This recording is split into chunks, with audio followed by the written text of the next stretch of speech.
Moving countries can be one of the most exciting and most challenging things you'll ever do. And we're here to take one big worry off your plate: your taxes. At Expat Taxes, we understand the complexities of Irish tax from your perspective as an expat and tailor our advice to your needs.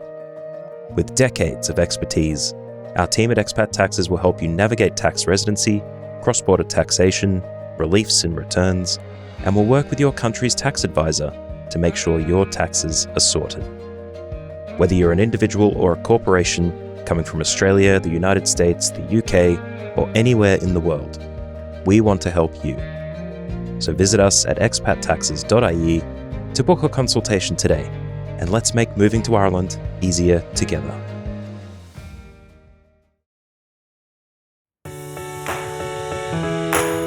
Welcome to Tax Bites for Expats, the top tax tips you want to know as an expat. The podcast is here to help answer the common queries and concerns expats have when moving to or from Ireland. Complex taxes explained simply. We'll focus on the Irish and international tax issues to be aware of to ensure you save time, money, and stress. Hi everyone, welcome to this episode of Tax Bites for Expats. Admittedly, this episode's not going to be so much about tax and more about the emotional impacts of making a decision to move back to Ireland, and particularly from when the move is from Australia to Ireland. We're going to talk to James Parnell. And James moved back to Dublin after having spent 16 years in Sydney. He's a life coach and a self-confessed neuroscience, performance and adventure nerd. Very interesting guy to speak with. He's published several articles in the Irish Times about his experience relocating back to Ireland. He's appeared on RTE, AFM and News Talk, and he's even participated in Irish government forums helping emigrants return back to Ireland. He recently released a new book, which is called A New Dawn in Ireland. It was released late last year. It's all about his returning home generally, and the impacts that he can see are relevant for people who are making the move. James, thank you so much for joining us. Thanks, Stephanie, for having me. Yeah, it's great to have you on. So before we start to record, we were talking about how this is, and probably people who listen to the podcast generally will get this. This topic, although it's not about tax, is one that I'm very keen to talk about. So what is that? The difficulty of the move, the fear of a move. Shouldn't we do this? And that's right up your alley. So it's great to have you with us. But before we jump into talking about, the topic generally, tell us and our listeners a little bit about yourself. I gave you a bio, but they never do full justice to the story. Yeah, well, I suppose I'll give a quick summary of my journey. So obviously born in Dublin in 74. In 2000, I left with Anne-Marie, who was my then girlfriend. Glad to say she's now my wife. And we headed off to Sydney, very excited for a year, but I think we knew in our hearts that it might be longer. And so we really enjoyed Sydney. We settled there. We lived there for 16 years. And then in 2016, we decided to return to Ireland. So back almost 8 years now.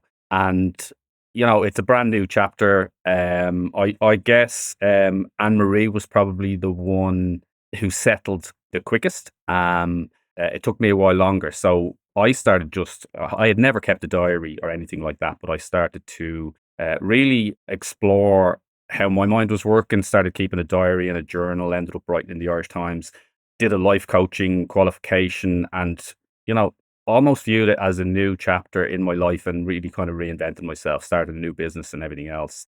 So it's been quite an interesting, because my background was banking and software, and I still work in that area as a project manager, but I went a lot more inside myself, I suppose, throughout this, as a way to really settle back in and overcome the challenge, because it is an emotional roller coaster. Yeah. And you really have to have a good mindset and a good heart set, to be honest. You have to have your heart set on it first, and then your mindset will follow. So that's a bit about me, and that's how I ended up, exploring neuroscience, how the brain works and everything else. It just fascinates me, and it's really cool, the power that we have to handle our emotional states and our mental states.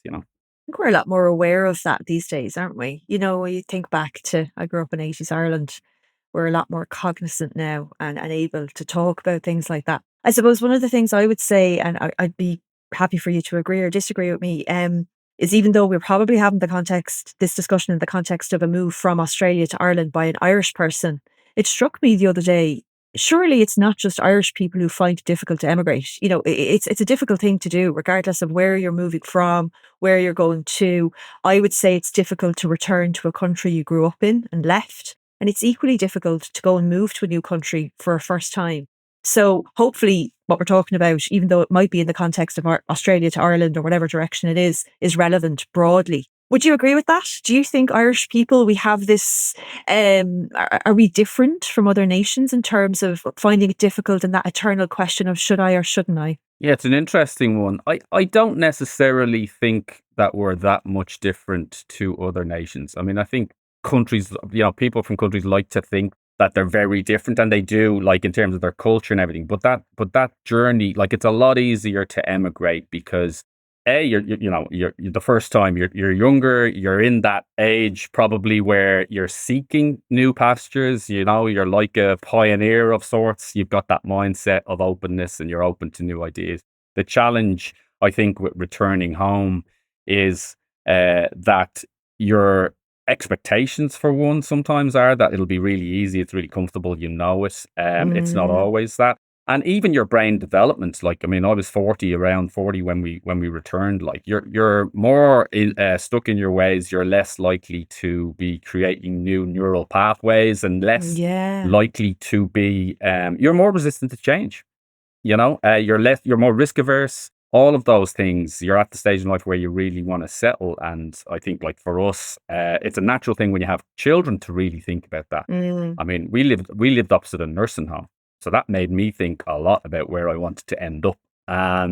So yeah. So I don't think necessarily, going back to your question, I don't necessarily think this is just an Irish thing. Although Ireland is a country of emigration, it is, I think, probably, given the countries that Irish people go to, like Australia, predominantly Canada, they're great countries, and it's harder sometimes to return to Ireland because it can feel smaller, more restrictive, and things like that. So maybe that is a challenge, but I don't think it's unique to Ireland. I think it depends on the two countries that you're moving between. yeah, I agree. Yeah. So many things we could talk about. And I know you are very keen and have some fantastic tips to give people.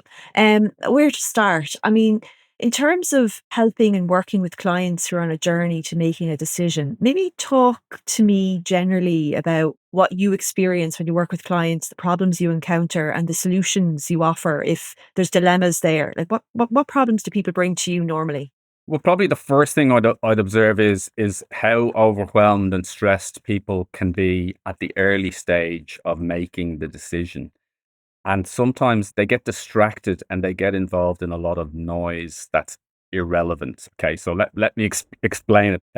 In the book, I use this acronym, which is ADAPTERS, which is the 8 phases. Okay, so ADAPTERS stands for awareness. You become aware that maybe you want to move home. And then you move into a phase where you're really thinking about it, which is the decision. And then anchoring is, after you've made the decision, you need to anchor your decision and set it in stone by laying down some milestones or something that means you're totally committed. And then you plan, gain traction, you orient yourself, reintegrate, and hopefully at the end you shine, right? So that's adapters, right? But the first couple of stages of thinking about it, becoming aware and thinking about it, a lot of people are getting in their head and they're thinking about, how would we do this? What do we need to Mm. do? How? That is all irrelevant. I remember one time I wanted to go to New York. We were in Sydney, and I said to Anne-Marie, I'd love to go to New York. And immediately we had one child, and she said, how would we get the pram or the buggy onto the plane?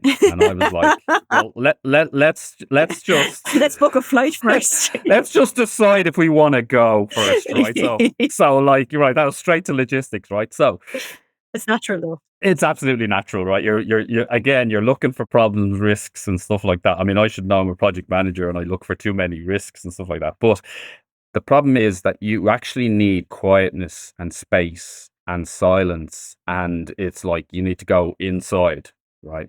So what part of what I do is I split it very cleanly. There are two types of people. There are two stages. There are the undecided, and they're really in a difficult place. Okay, and they need the space, and they need to be in their heart. You need to get out of their head, and they need to trust their gut. Right. I came across a quote the other day, and it was something like, "Told you so." Your intuition. Right. And it's so true. Right. Your intuition is never wrong. Right. You got to trust it. But there's very practical coaching questions and very practical exercises that you can do and that we provide in our courses. And some of them are in the book to really get the truth out of yourself. One of the things myself and Anne-Marie did that I came across when I was doing an innovation course was just a life canvas. And it was all about your values and stuff. But it was basically you on a page with a few questions. And I did it, and I got Anne-Marie to do it separately. So as a couple, you do it separately. And then you compare your answers. And it's a really interesting exercise to do as a couple, because you realize, like I realized stuff about Anne-Marie's dreams and her values that I never knew, let's say. And she realized stuff about me, and we had a conversation about it. And this was leading up to the decision. Like, we weren't doing this to make the decision, but it was around the same time. So there's very practical, pragmatic, grounded steps that you can do to get into that fuzzy area. And then once you decide, then you can start to figure it out. The fact is, you can figure it out. If you want to do it, we can all figure it out. We're resilient, we're very, like, humans are problem solvers. So the tax, the finance, the house, the mortgage, they're challenging. Don't get me wrong, but they are impossible if you're not committed. And that is the problem. Like, what I'm observing with a lot of, groups that I see, for example, or communities on Facebook, for example, is people asking lots of questions. And you can tell by the questions they're asking, they don't want to go, or they're not sure yet. That's the first step, is just reduce the noise, find some space, and sometimes just sit on it. Like, I was getting stressed with the decision. We were due to go home in Ireland for a holiday, and I was like trying to make the decision, like, so that this trip, we could go on this trip, because I'd already booked the flights. And I remember I chatted to a friend of mine in work, and he said, James, just relax, just sit on it. The decision will make itself. You just keep let it percolate. Keep asking the questions, Don't park it. Keep asking the questions, but don't rush it, because it is a bit of a journey. And I think what's funny in the context of this, like, Australia back to Ireland conversation is, I think our story is very common, so it doesn't even need to be under the context of it being our story. Is, we're going for a year, and then 5 years, 6 years later, then all of a sudden, you're having your first child potentially, and then all of a sudden your life changes dramatically in a short space of time, and so you've kind of flip-flopped between, we want to stay here, we don't want to stay here, what do we want? And I see it consistently with clients where, different life events, and it could be maybe not something as joyous as a baby, or, it could be the passing of a parent, or an ill parent, or, an ill family member. That's something I see as being common, and it's my experience. What was your experience? Like, what did you and Anne-Marie go through that kind of made you go, yeah, we're going back to Ireland? Yeah, I think it was the typical experience, I guess. So both our parents were healthy, and we had our first child, Ava, in better get this right, 2008. And so we had a couple of trips from the parents, and luckily enough, my parents came for 3 months one time, and it was fantastic. And then Anne-Marie's father got sick. He got cancer, and he passed away. I'm sorry. And that changed, I guess, something for Anne-Marie. So and she probably started to think about it at that point. So there was a bit of a natural chronology. Kids make you think about it. That event definitely made Anne-Marie think about it.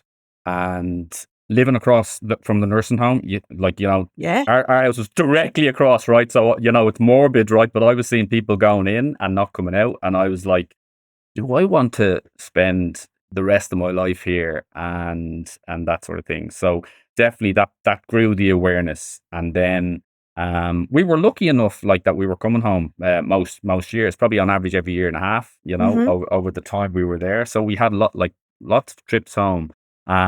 But I think that definitely changed something for Anne-Marie. I was pretty open. I loved the lifestyle, and I still miss Sydney. You know, I love the surfing. I loved everything. Like, I had a great lifestyle, but still, I wasn't dependent on it. I kind of had enough confidence to say I could make a good life in Ireland as well. So we came home to a friend's wedding, and a word of advice: don't do this, right?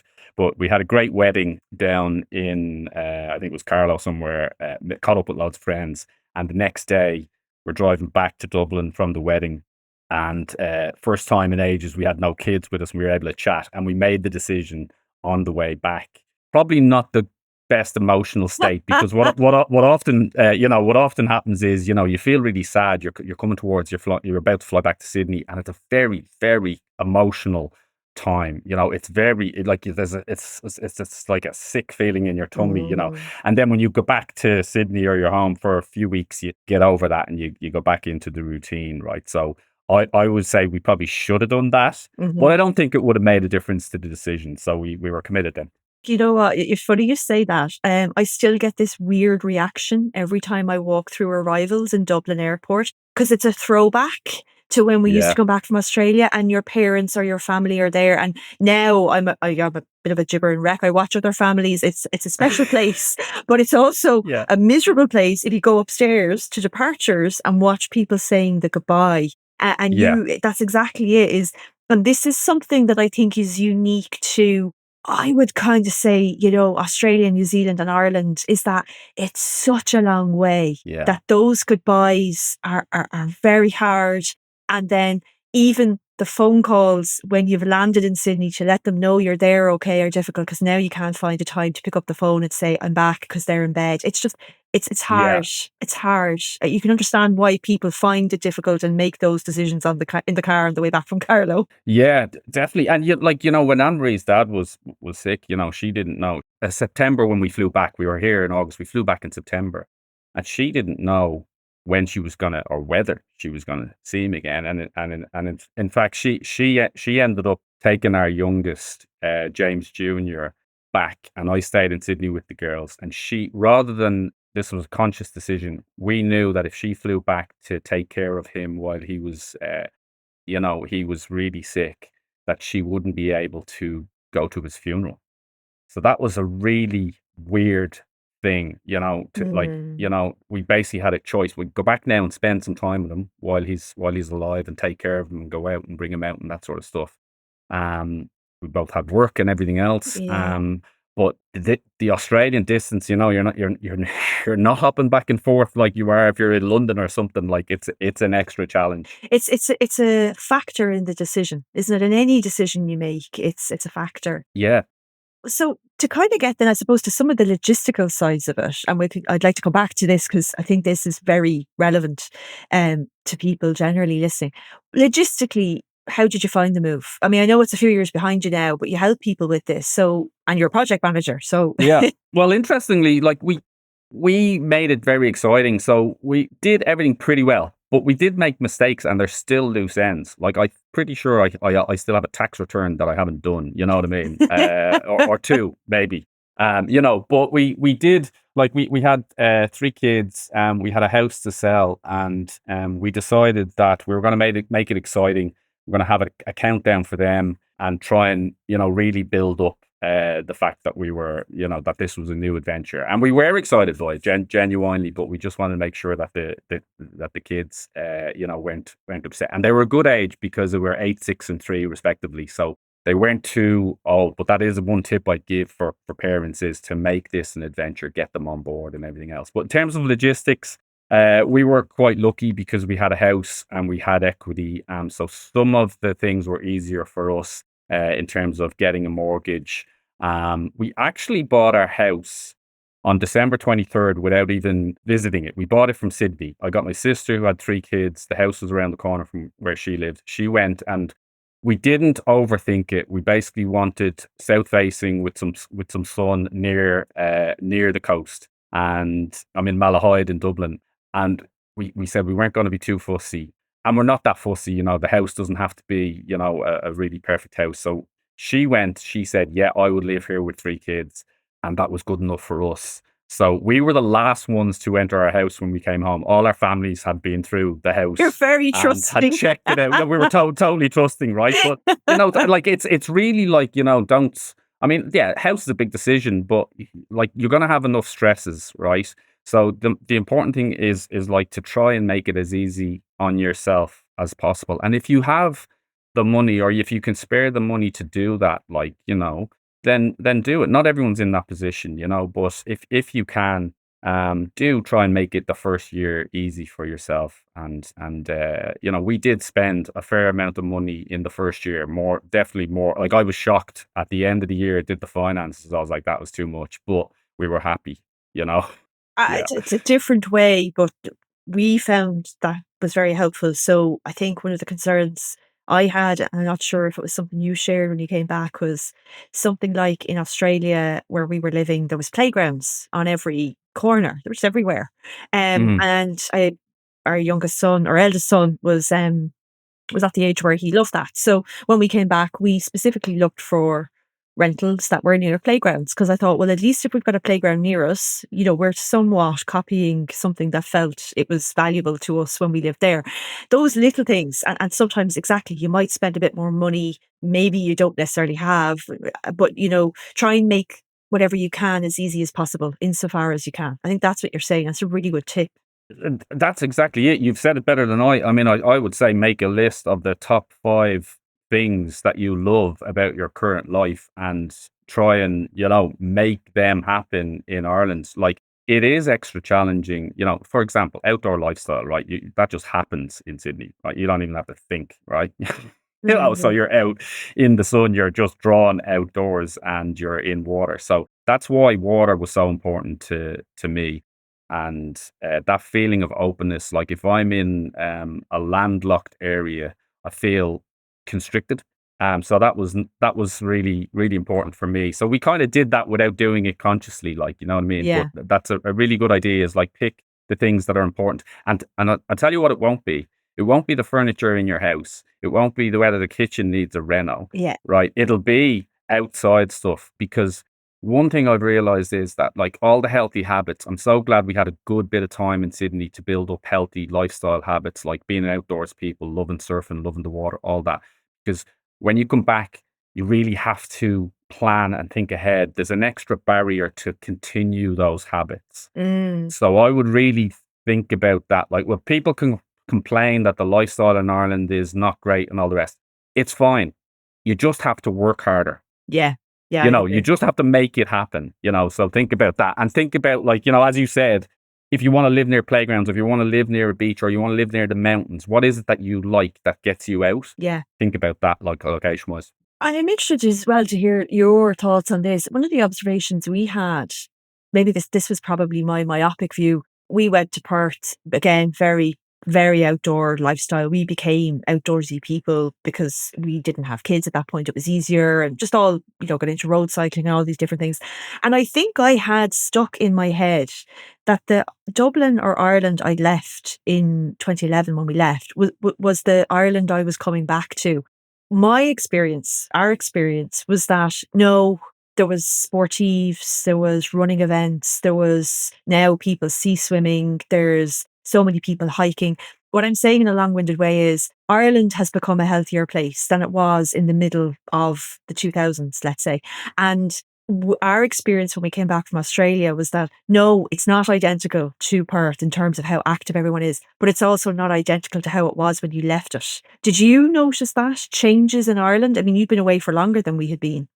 Yeah, I can't say I consciously noticed it. But the other interesting point about that is, once you're tuned into that sort of stuff and on the lookout for the lifestyle that you're used to, your brain does a magic thing, where it's actually filtering data all the time. So it's only filtering for what you're interested in. Mm, So, it's like when Anne Marie became pregnant, everybody we looked at was pregnant, yeah, because babies was the thing. you're right. It's a classic brain thing. Or, if you like a BMW, everyone drives a BMW if you're on the lookout for one. But like, definitely, the whole world is more conscious of health and being outdoors, and mental health, physical health, and everything else. And, the facilities in Ireland, are much better than they were years ago. I think the GAA hoovers up, all the kids are involved in the GAA, and it's a great thing. Some people think it's a bit too dominant, compared to some of Mm. the sports and things like that. But there's so many things in Ireland, and I think once you are looking at it with new eyes, if you're coming back and you're looking at it with some fresh eyes, then it's got everything that you want, So yeah, it's a great place. I think something you said earlier on resonated with me as well, and it's probably good to say it because I'm sure it's much more common than people might realize, is that it's very rare to have a couple who are living away from their home, like let's say they're both from Ireland, feel identical pull at identical time to come back. You kind of alluded to that. So, did you and Anne-Marie, like, was there one of you lagging and one leading, or was it both? You both made your mind up, this is what we're doing. Like, what was the experience there? I would probably say Amory slightly led, but I definitely wasn't. I was open to it. Maybe I'm easily excitable. I don't know. So I would say she definitely led. And one of the interesting things was when we came back was I remember driving home with her one day, and I was really struggling. Like, I just first 2 years, I just didn't like it. And she was almost crying with happiness on the way home in the car one day. She was talking about like living in Malahide, and her brother and sister live here as well. And just the everyday, interactions in the shops, and like being able to just drop into her sister and all. I think it's probably slightly different for mothers and for Yeah. women to have that nesting feeling, whereas guys are just like, give me the beach, I'm happy. So probably led more by her. But I know like other couples who are still in Sydney, where there is that dilemma where Mm. one wants to go and the other one is just like doing everything that they can not to talk about it. You know, and that's a very, very tough one. It was easy for us because, like, we'll be happy as long as we're together. Like, you know what I mean? That's it. Like, we could be anywhere and in any country, but that's not always the same for couples, and that I don't know how you solve that one. That is a very difficult one. Like, yeah, It is really difficult. And I think most people who've kind of made the decision to come back, you probably have conversations at different times where there's pros and cons, and one of you's highlighting the pros. And I think the reality is nowhere is perfect. That's the thing, and that's the hardest part. That's the hardest decision. Like, I often think to myself, what would life be like now if we still lived in Australia? Like, and you can kind of play that game, but you hit the nail on the head at the start. Like, once you've committed to the decision, just commit to the decision. yeah, Um, and I would also agree with you. I do think the first 2 years, like, I really wanted to come back, and I found the first 2 years very hard. So, even when it's what you want, it's not always easy. yeah. Um, it takes time. Would you ever see yourselves going back to Australia? Yeah, I think not permanently, but we had actually planned a trip last year, and then we were all going to go, and then Amory was like, "Do you know what? I'm not actually that interested in going back to Sydney because I've seen it." And I was really keen to see my friend, so I was going to go, but then some stuff happened that prevented me from going, and we didn't go. But I did this when I was doing the life coaching course, right? I did this. They brought us through this visualization. They said, picture yourself in 10 years, So you go up, they're basically a visualization. Close your eyes like a meditation, and you go up in the shaft of light, and then you come back down to earth in 10 years, right? So you got to imagine this. And it's like, where are you landing? And I was like, I did not want to land in Ireland. Like, I was like, I am not in Ireland, right? I was just like, refusing to land in Ireland, right? So this was the first 2 years when I was unhappy. And I had this picture, I'll have a house in Italy, or, and I'll spend 6 months in Ireland in the summer and then 6 months away. And that is still a bit of a dream. Like, when the kids are, don't want to know us anymore, myself and Yeah, Anne-Marie yeah. will do that. And Australia is in the picture then. Like, definitely my part of my heart is there. But, going back to something you said earlier to me about, when people are stressed and overwhelmed about making a decision to come home, and they're looking at the logistics, and sometimes, you're making up stories because you don't really want to go home, right? Mm. That I'm aware that now I'm home, and I might be trying to convince myself that I'm happy here, right? So we all create a story, right? And I would not allow myself the time to have regrets or the thoughts. I'll not go down the path of imagining a shadow life, as I call it in Australia. I try not to think about what I would be doing in Australia because it's not a useful thought anymore. I'm here. Mm, And my brother still lives there, so he kind of shows me what I probably would be doing, right? But also, the other thing that's really important for couples and with kids, I think, to consider is time goes really quickly. I know that's a cliche, but it's a cliche for a reason, right? And when you have grandparents or your parents, one of the beautiful things, I have to say this, about coming home the last 8 years is my parents are still, thank God, healthy. And the time I've spent with them has been beautiful. Anne Marie's mom actually passed away 8 weeks after we got home. Like when we had made the decision, she had like plans. She was living in an apartment. She had a spare bedroom. She was going to have the girls, to visit and all the rest. She got diagnosed, and then she passed away shortly after. And you feel like kind of robbed, right? But that's life, And I'm not saying just come home just because your parents are here or because the kids should be. mm, It's still a difficult decision. All I'm saying is that window of time, you just don't know how long it is, but it's not that long, you know. mm. So yeah, that's a big one as well. I completely agree. You're spot on, and like it's that phrase without sounding overly kind of, I suppose, romantic about it. It's the little things in life that actually become the big things. It's the cup of tea with your mom, and my mother-in-law comes in. She brings in a bag of jam buns every Wednesday, and my 3-year-old sits up at the kitchen counter and Yeah. will eat them. And delighted, and those are the little things that for us sometimes. So it's the trade, isn't it? So what's the trade off? The trade off was come home from work on a Wednesday night and go, oh, it's nice tonight. Well, we sit outside and have a barbecue. Mm. And now, granted, used to get eaten alive by mosquitoes, but that's a different point. Yeah. There's reality to every picture. But yeah, I think it's just what are you willing to trade? That's the thing. You've got to trade something, but the trade.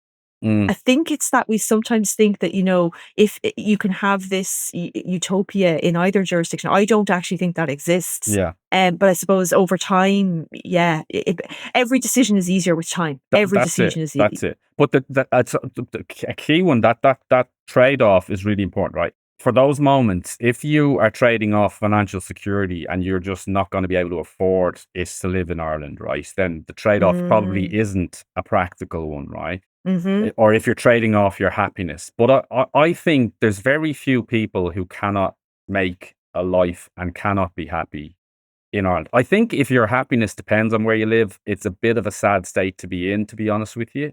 Your financial security might, but I think that's the question you want to ask. Like I wouldn't advise anyone. Like if someone came to me now and said, do you think I should come back to Ireland? I would definitely ask them financial questions, because I wouldn't be telling people to come back to struggle, to be starting again. I wouldn't be saying come back with no savings or come back, to start saving for a mortgage. I'd say no, stay there and save for a few years. So there's a sort of a bar above which then, you're in a position to make that trade-off decision. You know what I mean? Yeah, exactly. And I think as well, any move is stressful. And a little bit of planning can reduce a lot of stress. So, what you're saying there is plan. Yeah, it's great to act with your heart, but Yeah. you can't live on emotion. It No. doesn't fill your kitchen press. So you kind of have to be practical and honest at the same time. You're absolutely correct. The head and the heart are working together. I mean, they're physically joined, right? If the neuroscience piece comes in again, your heart is sending messages, neural messages to your head and vice versa. It's just the correct use of the correct tool at the right time, right? So when you're making the decision, you're in your heart space, and then it's total pragmatism. Like then you start to go to your head and you get your inner project manager, your inner mindset person, and you do sensible things. You know what just struck me? They should work with you when they're making the hard decision, and with us when they're making the Absolutely. Absolutely. Yeah. What does the book do for people? What do people tell you when they've read the book? I mean, I wish I'd had access to it when we were making the move, but yeah, what's the experience been? They kind of say that, they kind of say, I wish I had that book when I was making the decision. And I think like my intention with the book is to bring them through the whole journey. So at the start, give them the tools to make the right decision for them, and to give them some space to do that. So each chapter has like an exercise to do at the end of it to really draw out those decisions at the start, and then traction throughout the things. So the key things to do to anchor it and to get it all done. So it brings you through the whole journey. And I think, like, surprisingly, when I was writing it, there's not that many books about it. Certainly not just for Irish people, like with an Irish context. But it is a sort of a generic book in some ways. You could use it to move to any country, But I think it's just people are looking for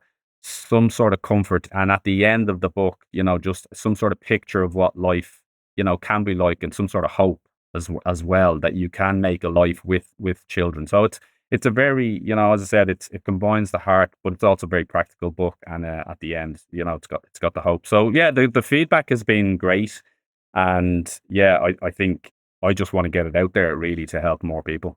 Yeah, no, I think it's brilliant. It's fantastic. I feel like we could talk all day, all day. Well, maybe we'll do it again. We'll have to do it again. Not to have the closing word on it, but just one point that you say there about, people want a bit of hope. So maybe just as for my experience, which I don't share too often in this forum, because, that's not the purpose of the podcast. But the first winter we were back, we spent more time at the beach in Ireland than we'd spent in Perth the previous summer at the beach. No way. Seriously, yeah. So we used to get in the car. So those beautiful sunny mornings that you get in Ireland, where the kids go with their bucket and spade. Yeah. And the reality in Perth was we didn't go to the beach as often as people who watch Home and Away think. Yeah. So my point there is, don't think you know the reality until you're living it, because I didn't expect that we would become massive beachgoers. Now, granted, we live near the beach, both here and same distance actually, both here and then what we were in Perth. But no, we go to the beach way more here than we did when we were in Australia. So, just to your point, don't make assumptions about the way it's going to be, because you don't actually know that until you're living it. And you can make it whatever you want, Exactly. Yeah, there's a great graph actually that shows that Ireland has less rainfall than Sydney. Oh, really? Yeah. Like, it's actually a myth that Ireland has more rainfall, right? But the problem is it's probably just lighter and more hours, maybe, right? But in terms of depth, yes, we just sprinkle it. Yeah, exactly. Just sprinkle it across all the year rather than down. But the last few days have been definitely, we're up on that graph this last few days. Well, that's it's a great tip. And like when, not to be again too sad, but when Anne-Marie's mom passed away, a friend of ours from Sydney sent us 12 envelopes, right? Such a beautiful thing. Rather than sending a sympathy card, she sent us an envelope with 12 little envelopes in it, and each one was a day trip. And we had to pick an envelope out of the jar, or, out of the box, and do that. So she said, commit to doing this, take every fourth Saturday and do this. And we had 12 day trips that were trips that she did when she was young with her dad around Dublin. And we used to do that. We did that for a month. But these are the creativity there. I think you appreciate it possibly, when it's on your doorstep, you can do it anytime, but maybe like you appreciated the beach there, and you used it. So it's all possible. Actually, the other thing is I have a friend who's actually just landed in Dublin. Yeah. And she's their first time in Ireland, right? I'm going to read you what she said to me. Landed in Dublin yesterday. She said, I've just landed in Dublin now. I'm waiting to leave the plane. Wow, I can tell this is a stunning country already, because, and this is brilliant, I just saw some very cute white sheep with black faces and black sheep feet in a very green paddock out of the window of the plane. Exactly. See, so it's fresh eyes. There you see, it's fresh eyes. And I thought, I didn't even know we had sheep that that were that close to Dublin Airport. That's so true. Yeah. James, thank you so much. I really hope people check out your website.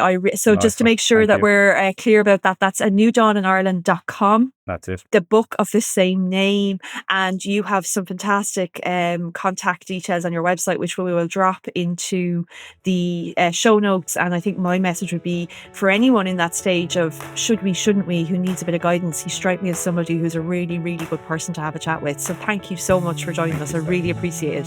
Thanks for having me. Beautiful. Thank you. Thanks for listening to Tax Bites for Expats. Please do leave a rating or review wherever you listen to your podcast. And as always, remember to take professional tax advice specific to your personal circumstances before acting or refraining from action in connection with the matters dealt with in this series. The material in this podcast is intended to give general guidance only.